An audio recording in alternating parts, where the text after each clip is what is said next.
research and public library open to everyone and inclusive of all. We have incredible LGBTQ collections, from the papers of gay rights pioneers like Frank Kameny and Lillian Vincennes to the recently acquired AIDS Memorial Quilt Archive with over 200,000 items. We invite each and every one of you, including those of you watching here today, to come and see these collections in person. Be sure to take a look at our digital collections, which you can find on our website at loc.gov, and perhaps your research can turn into a fantastic book like the authors we're here to celebrate tonight. In addition to researching at the Library of Congress, Matthew Reamer and Leighton Brown traveled to archives around the country. Their research resulted in a truly remarkable book, We Are Everywhere: Power, Protest, Pride, and the History of Queer Liberation, which has brought us here tonight. So without further ado, please join me in giving a warm welcome to our presenters this evening, Matthew Reamer and Leighton Brown.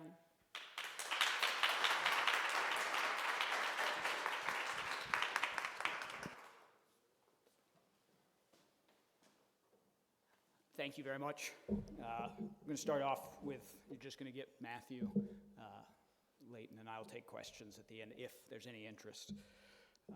So yeah, thank you for braving the rain and being here in person, and thanks to, I cannot believe that there are people watching on a live stream. It just feels so cool to say live stream. It's an honor to be here. Leighton and I never imagined that a Instagram account would lead us to a book, would lead us to an event at the Kennedy Center, nor an event for the Library of Congress, so it's remarkable and somewhat overwhelming to be doing an event at the Kennedy Center with the Library of Congress.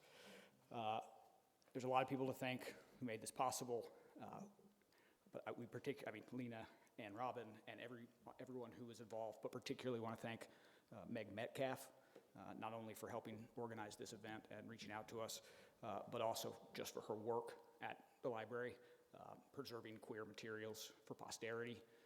We can't stress this enough that our work, Leighton and I, we've only been able to do what we do because of archivists and librarians and folks who are extraordinarily patient with us.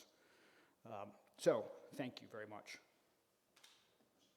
So I do want to point out that we're gathered on land right now belonging properly to the Nacotchtank people, whose largest village was at the eastern edge of what we now call DC. European invaders, of course, disregarded the history and humanity of indigenous peoples here and elsewhere, beyond really everywhere. And the word Nacotchtank over time became Nacostine, Anacostine, and then Anacostia. It's a reminder, and we should never forget that those with power control the telling of history, and the telling of history dictates who has the power. As such, when we seek inclusive, complete histories, we are seeking a radical redistribution of power. And with that in mind, it being February, I want to make sure that we honor Dr. Carter G. Woodson, the fearless black historian who in 1926 organized the first Negro History Week. Thanks to his work and countless others, that spread until mid-20th century when calls for a month-long commemoration started to build, and finally and officially, February was recognized by President Ford in '76. It had been a long time coming, and the previous decade, so 40 plus years after the first commemoration of Black History Week, a congressperson introduced a bill to establish a national commission on black history and culture, forming a subcommittee to take expert testimony. And in March of '68, that committee convened in New York City to hear from James Baldwin, who explained that the principal problem one faces in teaching black history is that we will find it impossible to do so without teaching American history, in a sense, for the first time. The nature of the black experience in this country indicates something about the total American history, which frightens Americans. It brings up the real history. It contradicts the myth. If we are going to build a multiracial society, Baldwin said, then one has got to accept that I have learned a lot from you, and a lot of that is bitter. But you have a lot left to learn from me, and a lot of that will be bitter. That bitterness is our only hope. What I am trying to suggest, he continued, is that you recognize the role that my heroes, as distinguished from yours, have played in American life, and the reasons why all my heroes came to such bloody ends. As long as my heroes are not yours, then the bitterness increases hour by hour and grows more and more dangerous. What we are involved with here is an attempt to have ourselves. My history, though it contains the truth about America, it is going to be hard to teach it. What we are involved with here is an attempt to have ourselves. For decades, Black Americans' attempts to have themselves resulted in the dominant culture experiencing just a tiny fraction of what the marginalized felt for centuries, particularly tension. The oppressed were fighting back. And just weeks after Baldwin's testimony, when the Reverend Dr. Martin Luther King Jr. was murdered in April of '68, that fight intensified. Later that summer, in August, when progressive and anti-war activists descended on Chicago for the Democratic National Convention, Mayor Richard Daley's police force unleashed a torrent of violence on the largely white crowd. And the different cultural responses to previous so-called race riots and Daley's attacks on white kids led not just one, but a number of Black activists to wonder, maybe now people will listen when we're talking about police brutality. By the end of the 1960s, the tactics of occupation and rioting were fundamental to the resistance, not just in the US, but around the world. They represented a powerful expression of anger. Yeah, they were controversial, but they were effective. And that brings us to the riots that started all of queer history. Stonewall in June 1969. That was sarcasm. If you go to the Stonewall Inn today, you can get a shirt that says "Where Pride Began." It's not where pride began. Instead, Stonewall was the culmination of more than a century of resistance by vibrant and brave queer people who organized so that something like Stonewall could happen. It was a result and not the beginning of pride. Nonetheless, you'll often see all of queer history framed by something like this Instagram post from last year, which they tell us that the Stonewall riots, led by trans activists, was the pivotal moment in American and LGBT history that shifted the narrative around LGBT acceptance and started the movement for LGBTQ equality. It shifted the narrative and started the movement.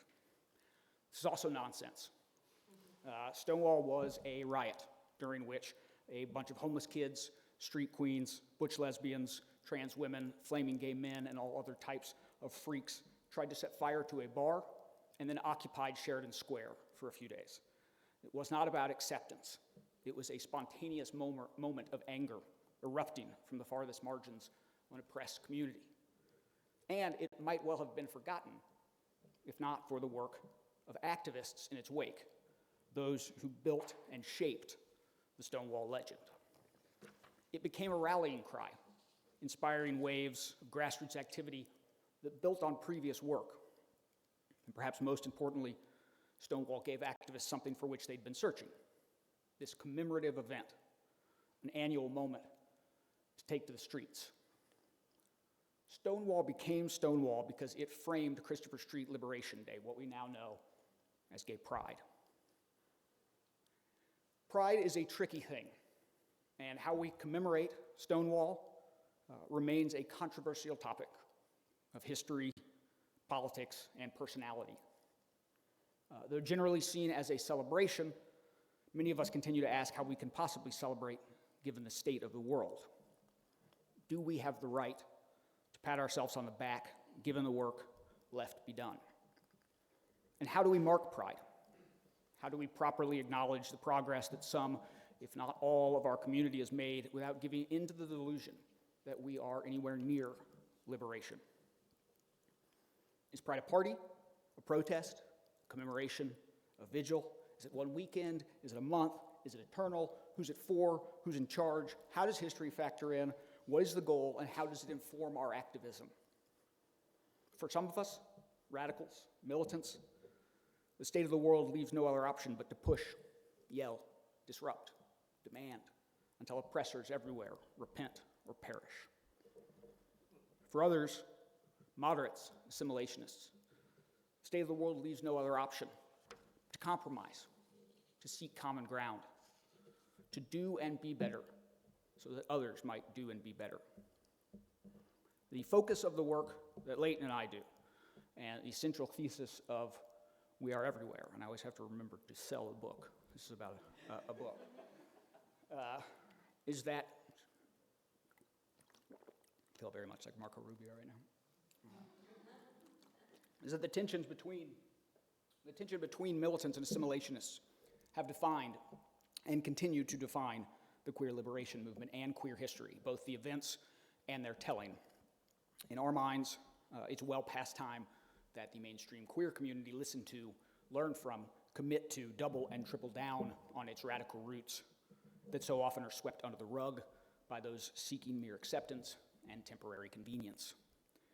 In Pedagogy of the Oppressed, Paulo Freire explains how the marginalized aren't taught that liberation is the opposite of oppression. We're taught that fitting in is the opposite of oppression. The goal of those forced onto the margins by an oppressive status quo is to become part of the oppressive status quo. We yearn to be part of the problem. This, he says, is because we are fearful of freedom, because freedom would require time and responsibility. Freedom is acquired by conquest, not by gift, and it must be pursued constantly. And it's difficult work, and the liberation fight is consistently undermined by those too afraid to commit fully, yet who insist on claiming solidarity. Those, as Dr. King said, who are more devoted to order than to justice, who prefer a negative peace, which is the absence of tension, to a positive peace, which is the presence of justice, who constantly say, I agree with the goal you seek, but I cannot agree with your methods. Liberation work is cast aside as idealistic nonsense because, Baldwin wrote, there are too many things we do not wish to know about ourselves. There are too few people with any real desire to be free. Freedom is hard to bear. And people are not terribly anxious to be equal, though they love the idea of being superior. In queer history in the US, the events and their telling has been monopolized by those who fear freedom, those who consistently warn others to not let the perfect be the enemy of the good, because the good is more comfortable for them than the risk necessary to reach the perfect. Don't threaten my comfort just because you want yours. Our attempt to have ourselves has faltered because it's dominated by and geared toward accommodation and acceptance, and not inspiration, liberation, and recognition of the real power of difference. We deserve and should demand to be valued not only as people, but as queer people, rejoicing in our difference, not in our ability to conform. But society depends on what Audre Lorde called the institutionalized rejection of difference, leaving us no mechanism to recognize, let alone celebrate, the fact that someone radically different has the ability to change the way we think, not only to show us what we've been doing wrong, but teach us how to do it right. Instead, and at best, members of dominant cultures are taught to applaud themselves if and when they allow marginalized people to adopt dominant behavior. We celebrate when someone who's different from us does the same thing that we do. But if we can manage to not only listen to, but center radical voices, voices of the most marginalized, there's absolutely no question that the queer community has the potential to be the greatest force for revolutionary good the world has ever known. But we so often compromise, give into this need to be like everybody else, that we contribute to, not decimate, the institutions that continue not only to hold us back, but kill us. And we've been here before, many times, dancing in the lion's den. We've debated the meaning of pride and the role of history in the face of fascism before. We've made progress before, only to watch the same enemies we've been fighting for decades destroy it. So I want to talk about commemoration and queer radicalism, specifically what it looked like in 1989 and the early 90s. June '89 brought Stonewall 20, which, much like Stonewall itself, marked and felt both like a beginning and an end, the culmination of a period of exciting, difficult, and sometimes agonizing community building, and the start of something bigger and scarier. Queer people were turning to history like never before, and Stonewall was being mass mythologized as Stonewall in our collective memory like never before. And the parallels between then and now, both within the community and from outside the community, are so striking that we have to examine what, if any, lessons we can learn. To set the stage, in '89 and '90, we were watching Cheers, Murphy Brown, LA Law, It's a Different World, and as ever, The Golden Girls. We were going to see Batman, Indiana Jones and the Last Crusade, When Harry Met Sally, Do the Right Thing, Ghost, and Steel Magnolias.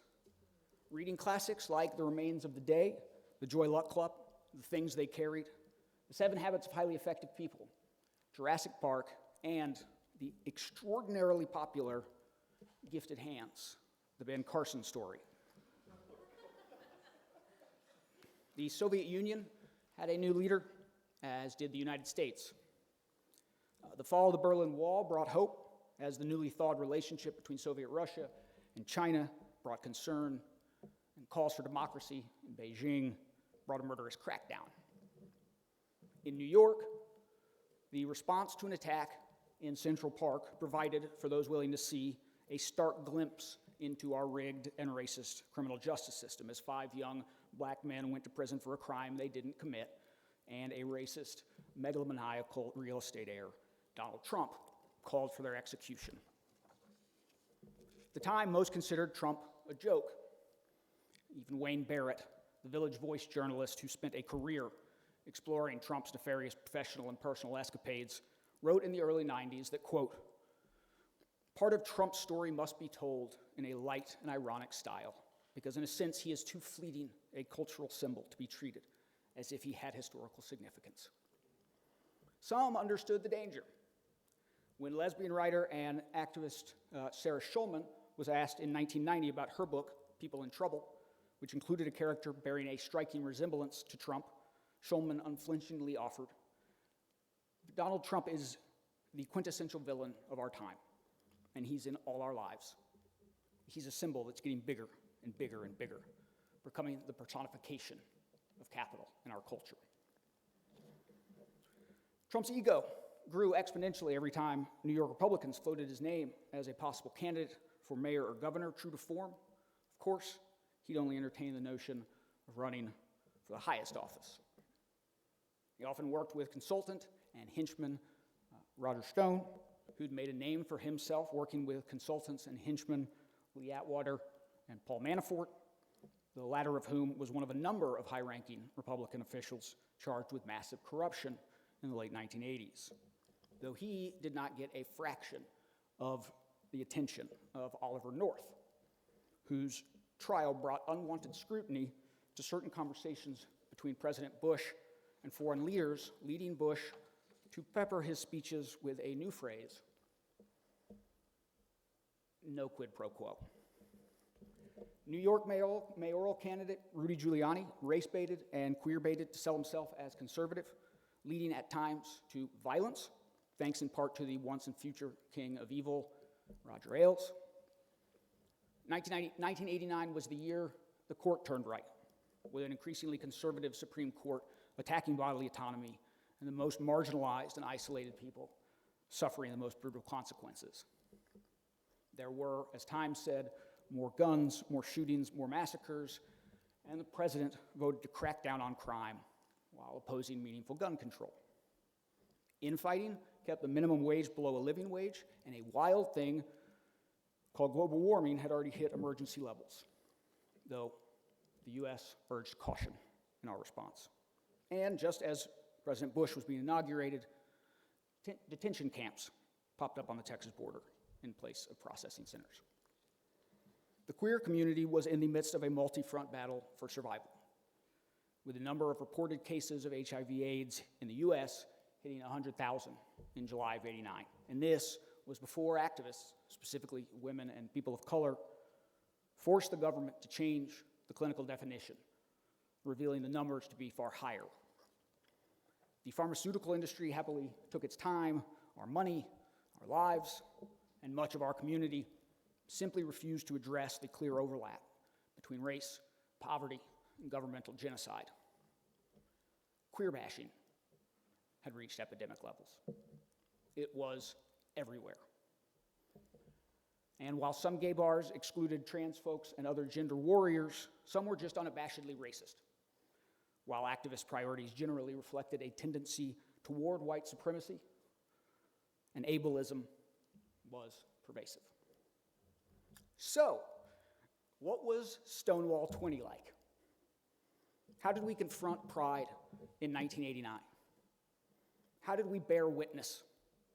How did we use history? What did it mean for the 90s? And what does it mean for today? So people turned out in record numbers, much being made of our 2 decades of gains, placing Stonewall, of course, at the start of it all. There were some pushing back on this narrative. In Boston's Gay Community News, for example, Joe Nessel explained that Stonewall was not the first time that gay people took on the state. We are not a people of one great moment. We are a people whose courage has been tested through the generations. Barbara Smith wrote that the contemporary lesbian and gay movement was catalyzed by the activism and courage of people who were multiply oppressed, people of color, working class people, those challenging the binaries. These are people who were dispossessed then and who continue to be dispossessed in relation to the mainstream gay community. Colin Robinson said he didn't yet know enough about the details of Stonewall to know why it has become so symbolic historically. Did some white gay male historian say so, and now it's become true? I hear stories of Black and Puerto Rican drag queens, but this is never emphasized. Who were they? What was the texture of gay life before June 1969? What was the nature of community? How did people experience themselves? At the LGBT Center in New York City, archivist Michael Shurker hosted a Stonewall reunion panel, bringing together activists like Danny Garvin, Mama Jean DeVenti, Tommy Lanigan, with many of the Stonewall participants contesting the growing myth of the romanticized riots. Tommy Lanigan Schmidt, for example, was a homeless kid the nights of the riots, explained that Stonewall, the bar itself, was a shithole, if you'll excuse my language, but that's what he said, but it was great compared to the streets. Young people in neighborhoods today misunderstand the reality of 1969. We weren't bohemian, Tommy said. We were poor. There is a difference. The great Mama Jean DeVenti spoke of the brutality and trauma of the riots, adding that we weren't scared, we were fucking angry.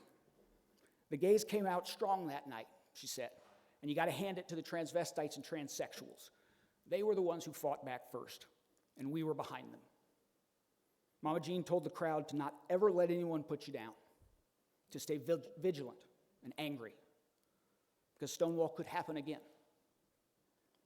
And a few weeks after she said that, as if Mama Jean willed it to be so, Stonewall happened again.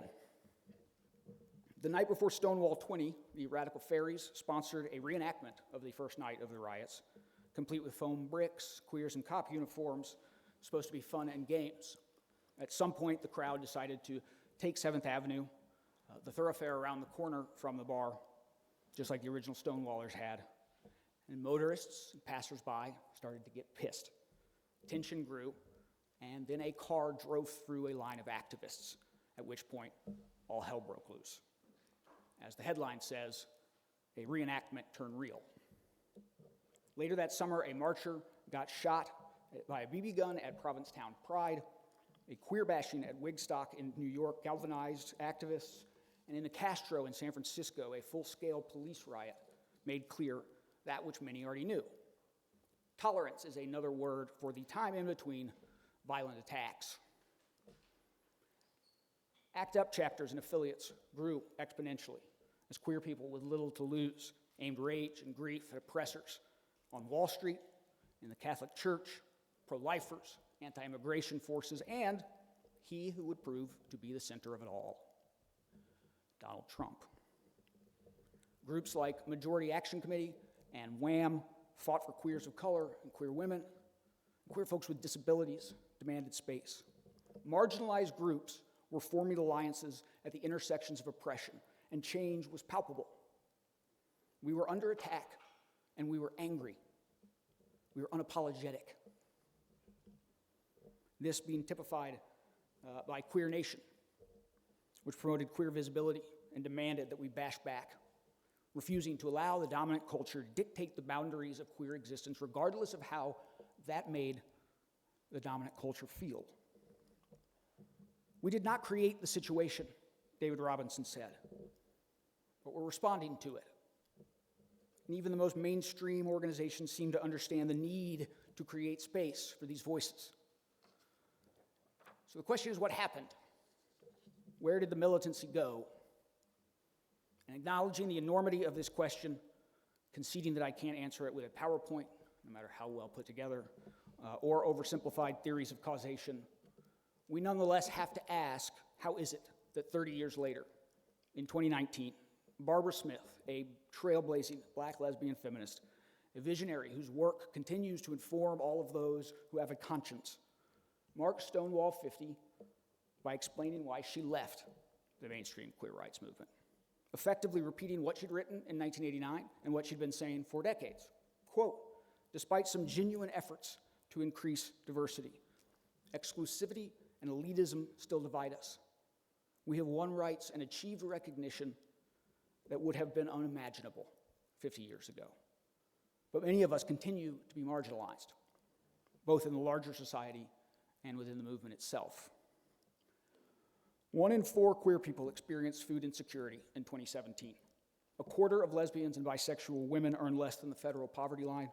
Queer youth have a 120% higher risk of experiencing homelessness than cis het youth. Black men who have sex with men are at increasingly high risk for HIV, and transgender people, particularly women of color, experience appalling levels of violence, exacerbated by poverty and racism. These statistics show it is not possible to achieve justice in a vacuum. Marriage equality, celebrity culture will not solve it. Neither will political agendas focused on unquestioned assimilation. Gaining rights for some while ignoring the violation and suffering of others does not lead to justice. At best, it leads to privilege. Unless we eradicate the systemic oppressions that undermine the lives of the majority of LGBTQ people, we will never achieve queer liberation. So how is it that any hint of militancy, real radicalism, not #resist, not holding a sign and grabbing a selfie, but interventionist activism is considered out of bounds? So when No Justice, No Pride or Black Lives Matter bring truth to power, it's as if the queer community's entire history evaporates into a mist of privilege and fear. And some of you might remember when No Justice, No Pride intervened at Capitol Pride in 2017 in DC. They drew the ire of those who didn't think Pride was an appropriate time to protest, prompting ACT UP alum Mark King to note that thanks to the hour delay to the already epic 3-hour parade, you could hear the ice cubes impatiently rattling in Bloody Mary glasses for blocks. In a piece simply called "Those Offended by No Justice, No Pride Should Learn LGBT History," King analyzed this privileged indignation, noting that the crowdsourced idiocracy posed some deeply clueless questions, like, why didn't they try to work with DC Pride? They did. Why'd they have to do it at this parade? Because it worked. And finally, why don't the activists just start their own Pride event? To which King responded, because they still maintain a shred of hope for your humanity. But guess what? For World Pride, Stonewall 50, New York City, 2019, we had separate Pride parades, one for comrades, one for corporations. There was no intervention, it's just self-congratulations. If we no longer allow militants to speak truth to the dominant culture within and outside of our community, we have lost our spiritual center. And how is it, then, that Ellen, a lesbian icon, a trailblazer, can blithely defend her friendship with a former president who, among the less horrific things he did, adamantly supported a constitutional amendment defining her marriage out of existence? And how is it that the first openly gay presidential candidate to make it any distance in one of these things feels the need to say that being gay has had, quote, no bearing on my job performance. It makes me no better or worse. When all of us know in our hearts that the perspective of a marginalized person might just make him a better candidate, and it's okay to say it. How can he say that it's just a fact of life, like having brown hair, as if having brown hair can get you fired, as if having brown hair is the key to being a member of a community that continues to change the world in the midst of having to fight for basic decency? And how can he claim it makes no difference when he tries so hard to get away from it? How are we still so afraid of being different? And why are we so afraid of being angry at those who won't let us be different? So this has everything to do with how we talk about and teach history. When marginalized people are taught to believe that oppression ends where fitting in begins, we shape our past to convince the powerful that we've always belonged, that we belong now, that we will always belong. It's what James Baldwin called an invented past, and what Audre Lorde diagnosed as a type of historical amnesia. When we are robbed of the tools required to confront the past critically, we are doomed to accept the status quo then, now, and forever. So in the midst of the new wave of queer radicalism in the late 80s, a controversial book came out. It's called After the Ball: How America Will Conquer Its Fear and Hatred of Gays in the 90s, heralded as the future of gay America. It was written specifically, this is how they describe it, as assimilationist propaganda. And the authors, gay men both, had a plan by which queer people could wage peace for the acceptance of our oppressors. In short, because we're hated, we must somehow change. And the authors laid out their waging peace agenda, talking points to repeat over and over so that straight people might internalize them. Gays are a valuable part of American society. They constitute a large minority of our society, and some of my friends and family are gay. They are not kinky sex addicts, as the sex and love lives of most gays and straights are both similar and conventional. Gays are hardworking, patriotic Americans, and they would be as happy as anyone else if we just treat them fairly. Then they explained that to fight prejudice, we must identify prejudice, and that means knowing what prejudice is not. Prejudice is not misinformation. We can't argue or inform a prejudiced person out of it. It's not evil, so we can't name, call, or shame our enemies. It's not illness, so it can't be cured. With that background, understanding what prejudice isn't, that might help understand why certain ways of fighting prejudice do not work. Here's what do not work, according to these authors. Consciousness raising. Gay pride marches featuring men in tutus, dykes on bikes, and other shock tactics. Learning to love and respect ourselves so that others must love and respect us too. Storming the barricades violently or even picketing annoyingly. So don't seek connections. Don't march with pride. Don't learn to love and respect yourself, and don't protest. So what are effective ways, then, to fight prejudice? Among others, they said, we must talk about gay rights issues and nothing else. You're a homosexual, not a whale, they said. That means no race, no gender, no environment, nothing. Quote, we literally cannot afford to introduce additional prejudices into the picture by aligning our movement with that of every other righteous cause in the political universe. We must portray gays as victims of circumstance, not as aggressive challengers.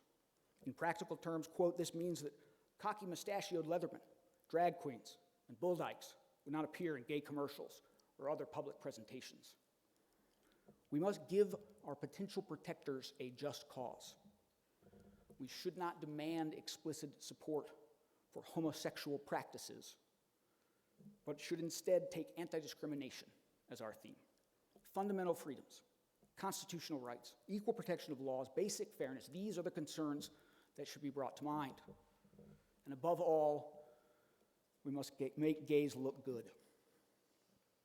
Insofar as our demonstrations become celebrations of gay individuality, they are the worst advertisement imaginable. So So the book supposedly was reviled by militants, mainstreamers alike. Folks wrote in to local gay papers like The Blade to lambast the authors, reminding them that principled pluralism starts by protecting the oddballs, and that the queer liberation movement had helped people find themselves, and in the process, find that it is the majority which is wrong, and that it is their views and behavior which must change, not ours. But by any objective measure, after the ball and the strategic movement that followed, to say nothing of the intellectual movement it spawned, Bruce Bauer, Andrew Sullivan, Dan Savage, shifted the narrative around LGBT acceptance much more than Stonewall.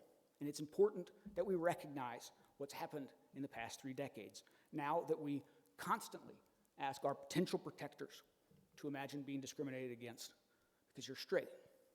Now that we've become best friends, just like you. We are just family. Marriage matters. We won't stop until every American is treated fairly, with dignity and equality under the law. We are, after all, just another traditional family. The billboard says so. We can make you money. Fairness is good business. We are veterans. We are Americans. This is a simple matter of justice. So we've put our faith in moderates, in mainstreamers, who focused on empowering fair-minded Americans, which means we focused on convincing our oppressors to accept the best of us, even while the most marginalized members of our community cry foul. The notion that we have won something, as if our fundamental rights are consolation prizes to be handed out by a benevolent society, is central to our language. It's our messaging. It's part of the way we tell our history. Victory. But we shrunk the space for those who created the space, those who cannot, will not be like everybody else. The goal has been to merge seamlessly into a broken society. We are obsessed with being like them, even though the most remarkable thing about us is that we can never be like them. History shows that it is not enough to be proud. What is it to be proud right now in Donald Trump's America? We have to express our radical difference. We have to make space for the radically queer. We have to use our history, our truth, as a weapon in the war in which we are all engaged. It's a war, Audre Lorde said, for survival in the 21st century, the survival of this planet and all this planet's people. We are citizens of the most powerful country on earth. We are also citizens of a country that stands upon the wrong side of every liberation struggle on earth. Feel what that means. It is a reality that haunts each of our lives and that can help inform our dreams. It's not about altruism. It's about self-preservation. It's about survival. What we are involved with here is an attempt to have ourselves. And as long as we don't, the same racists keep coming back.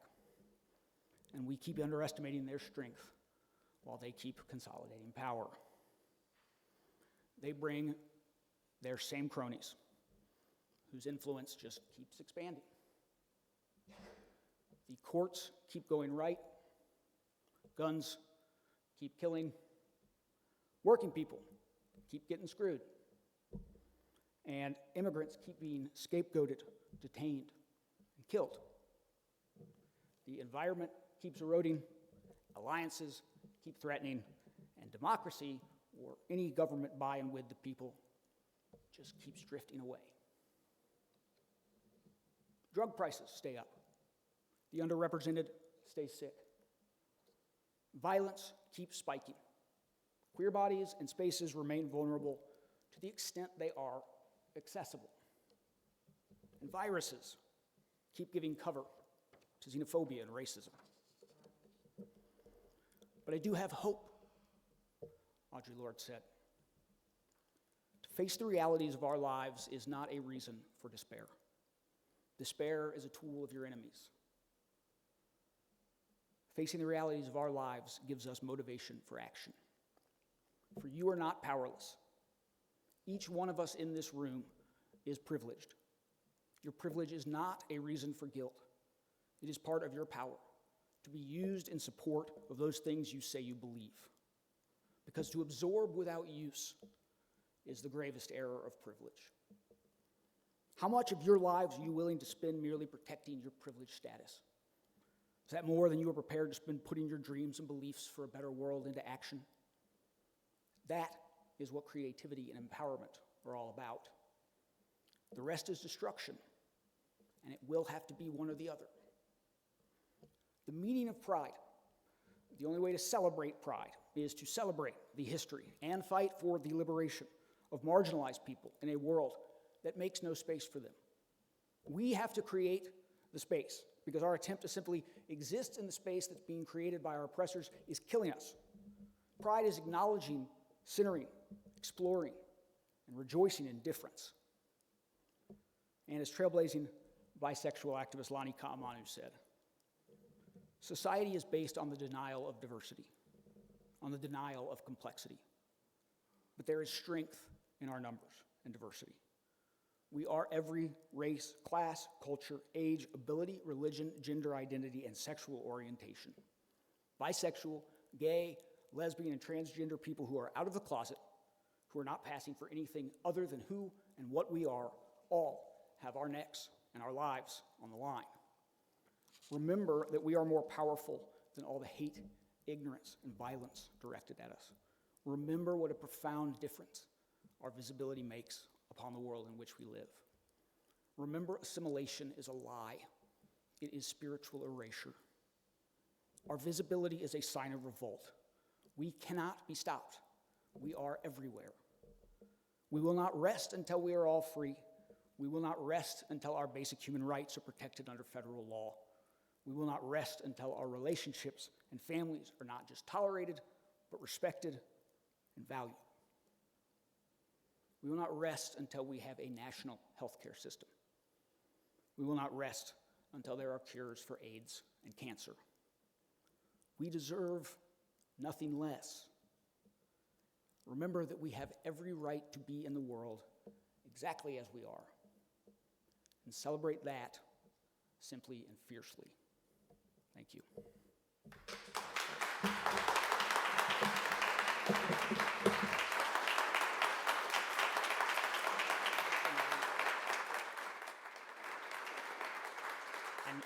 And now we're happy to take questions. I think someone will be coming around with a mic. Anyone have a question?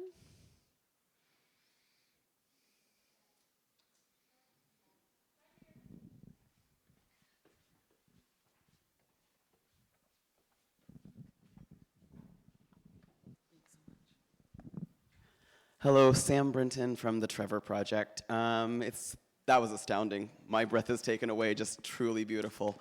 My question is based on some of my work. So I work to end conversion therapy. I lead the national campaign. I do all I can, and most people say the 1980s called, they want their issue back, and I have to try to remind them that what happened in the past is still happening in the present, and it's a constant struggle, because in the work, I'm told that I'm an assimilationist because I'm not working on the most progressive of issues. I'm working on trying to stop the horrors which they think happened only in the 1980s. So can you comment on what you see as current movements that are capturing the energy from those 1980s, 1990s issues, what they're doing well, so we can actually start to stop some of these problems rather than just start working on the next issues? Yeah, wow. First of all, thank you for the work that you do, and I will try to answer. I don't know that it will be satisfactory. We always have to caution that what activism and radicalism looked like in the past doesn't necessarily look like it does today. You don't have to just be carbon copies. In fact, we see a lot of problems because people think that if I just do what they did, it will be the same effect. Radicalism is fighting those fights. There's no question that we are more accepted and that we have more presence. But it's important that we continue to fight back against the narrative that you identified, that because of X, that must mean that other things are fine. And I mean, you know, so obviously the Trevor Project is doing it well. I think that some of the, certainly No Justice, No Pride in DC, there are a number of, I mean, those are just two examples of like the opposite ends. One that's institutional, but it is still radical, and one that is grassroots. What we, I think, most fear are groups, grassroots groups that are just trying to copy what they see on our Instagram account or elsewhere, and they don't have a point, because whatever issue it is, if it's an issue, then we have to fight it, but because this whole broad language of just equality has become our thing, people don't have a direction. So anytime someone has identified a real problem and is going after it, it's working well. That was a very lawyerly answer that I don't know if that answered anything. Sam, how'd I do that? Thank you.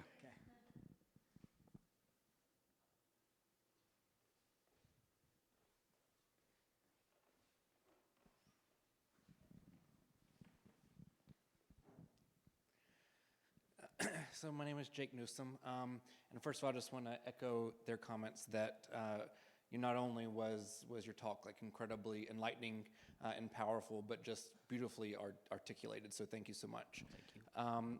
So I'm a scholar that works on the gay rights movement and the gay liberation movement in Germany, and so one thing that I found interesting as you were talking about this, like the emergence of this Stonewall myth, is that the Stonewall myth also was, I guess, like exported and was really important in the German gay rights movement to the point where they, like essentially their version of Pride is called Christopher Street Day Parade. So like using the English for that. And so I'm just wondering, in y'all's research, have you seen maybe the opposite happening? Like are there international influences that are kind of coming back across the Atlantic rather than just kind of being exported out to Europe and other places?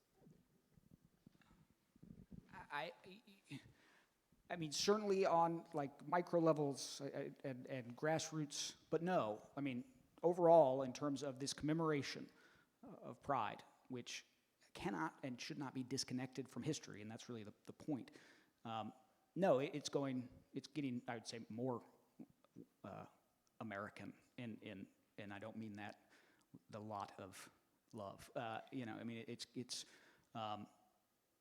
But that's the thing, is that, you know, you look across Europe, that Stonewall became that thing, not just here, but everywhere. And so did Anita Bryant, to a certain extent, in the late 70s. And to us, I think that just makes it all the more important that we really understand not only what we're talking about when we talk about Stonewall, but we are conscious of how it's been shaped.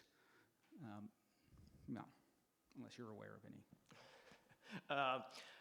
I mean, I'd say it's the sort of influence between, I guess, most directly Western Europe and the U.S. back and forth. It really demonstrates our lack of knowledge of our own history and why knowing that should motivate us and anger us.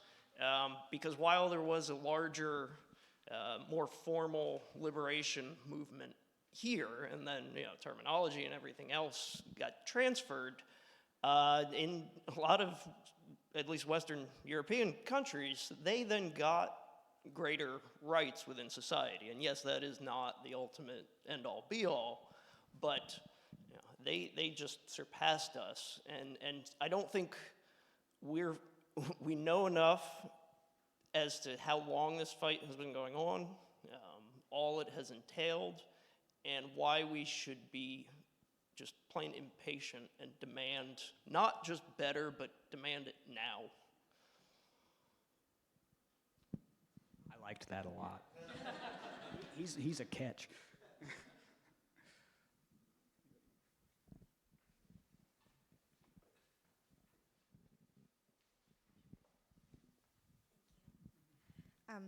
Hi, I'm Allie Spalding. I work at A League of Our Own. I have a question. I have a pretty good feeling about how you might feel about the glamorization of drag in something like RuPaul's Drag Race, but I'm interested to know your thoughts on sort of the growth of the glamorization of what's considered underground drag culture in platforms such as Boulet Brothers, which has now been acquired by Netflix. Yeah, so I mean, that speaks to just a much bigger issue, the commodification of underrepresented communities and cultures generally. I have learned from experience that I won't comment directly on RuPaul's Drag Race because apparently it's fighting words. But no, I mean, I think, you know, the history of RuPaul, that movement, you know, he brought what was happening in Harlem, you know, drag balls, pose. He brought it to the East Village. He made it palatable for certain type of gays in the East Village who weren't going to make the trek to Harlem and weren't going to stay up all night. And we just see that playing out on a bigger scale. I think it's this tough tension between visibility and appropriation and mockery,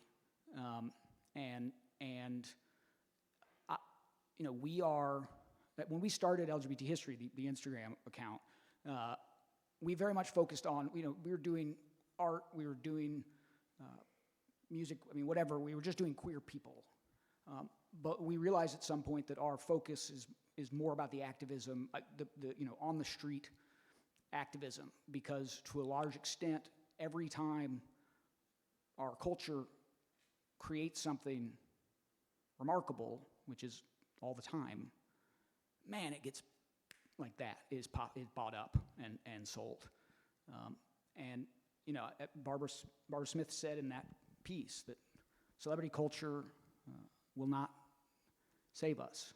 I feel the notion of having, as you know, I mean, whatever the other night was with Billy Porter and just tons of. I would have benefited as a younger person knowing that was out there, and that cannot be diminished.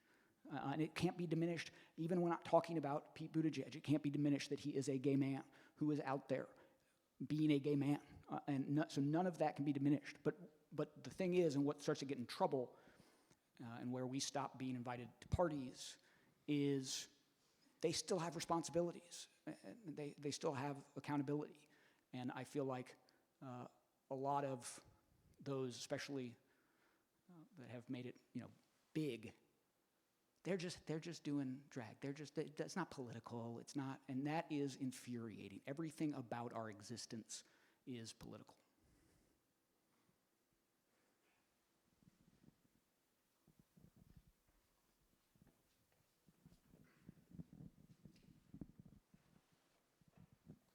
Hi there, thank you so much. I really appreciated the talk and especially your comments on like radicalism versus assimilation. It's something that I come across in my own research. I do a lot of queer theory research. I like to go out into the Middle East and just kind of pick up different queer experiences throughout the world to really see what is like queerness and like to ask that question writ large. But specifically here in America, we see that a lot of organizations, as you have mentioned, kind of appropriate this idea of equality and equity to push, you know, political advantages. And not to say that I'm not appreciative of these organizations who have fought for things like marriage equality and, you know, and the ending of conversion therapy and whatnot.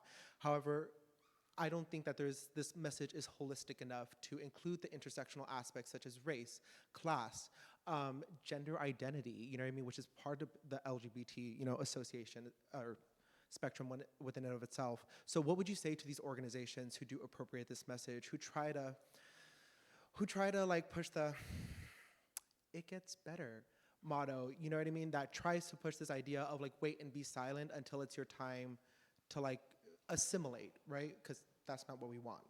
We want liberation.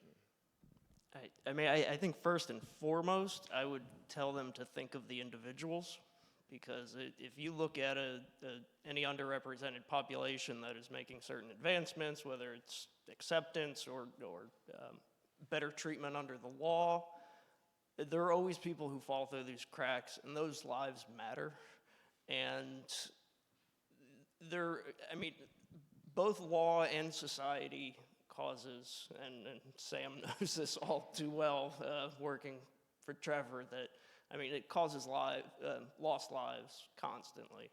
And so to look at a media campaign,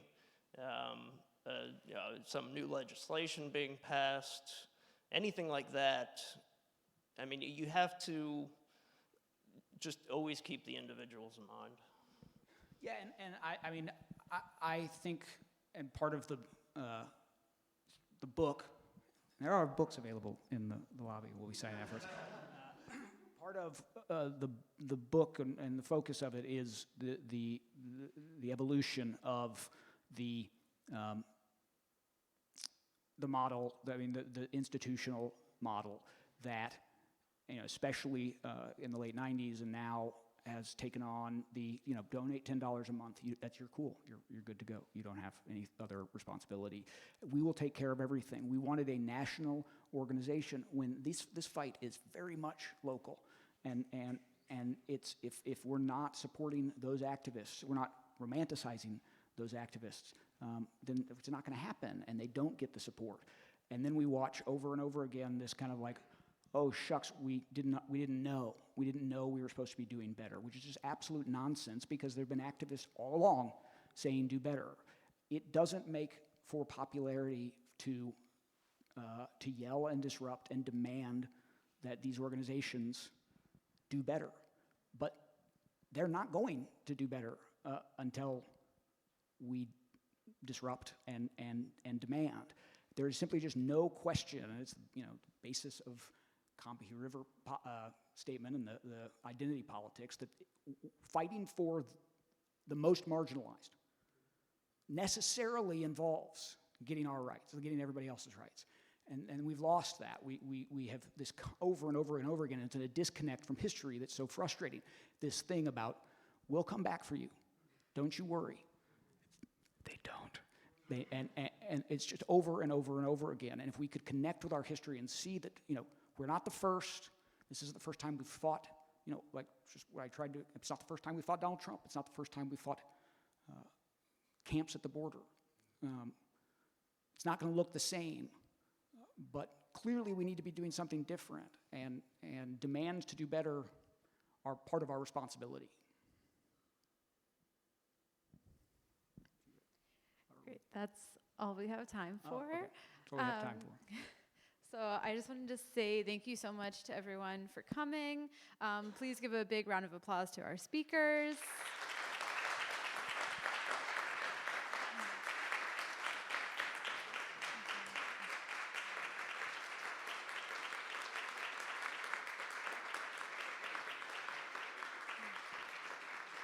And thank you to the Library of Congress for being our co-sponsor for these events. We have 2 more of these next Monday and the Monday after that. Next Monday, we're going to have a panel discussion here, and we're going to be discussing queering the visual, memes that involve the queer community.